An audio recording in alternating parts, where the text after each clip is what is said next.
Honest গান তো সাধারণত হয় না, একটু হাবিজাবি বলা হয়। তা সাধারণত আমরা যখন প্রেম করি, প্রথমে আমরা যখন প্রেম করব বলে বড় হয়ে উঠি, তখন আমাদের প্রত্যাশা থেকে অনেক, আমি আমির খানের মতো দেখতে ছাড়া প্রেম করবো, কি জেনিফার লরেন্সের মতো দেখতে ছাড়া প্রেম করবো, কি জর্জ ক্লুনি, আমার অরুন্ধতী রায়ের মতো বুদ্ধি না হলে আমার কিন্তু হবে না, মাতঙ্গিনী হাজরার মতো বিপ্লব না হলে, অনেক রকম ব্যাপার। তারপর জিনিসটা দেখা যায় কি, তাহলে তুই ওর সঙ্গে কি করবো, পাশের বাড়িতে থাকে, কিংবা কলেজে আলাপ হয়ে গেল, কিংবা সেমিনারে গিয়ে, মানে প্রত্যাশা যেখানে থাকে সেইখান থেকে বাস্তবটা অনেকটাই ৭৭ তলা মতো একটু নিচে নেমে চলে আসে। কি হলো না, আমাকে তো আয়নায় দেখতে হবে, নিজেরও তো খুব একটা ওই আর কি।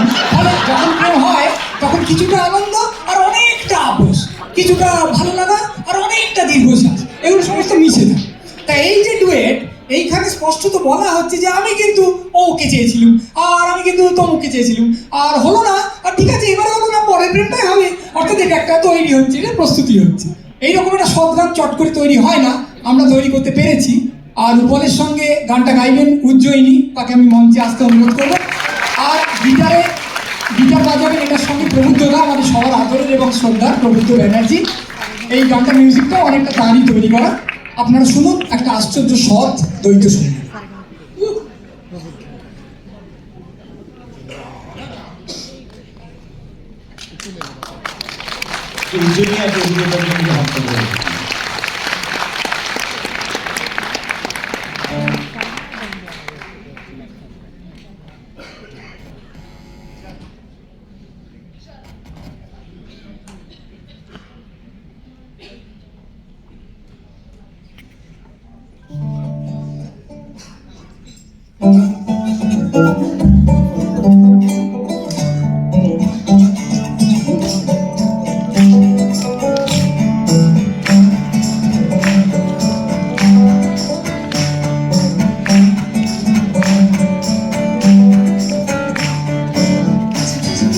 কাছাকাছি কাছাকাছি সুখ আর শাড়ি, কাছাকাছি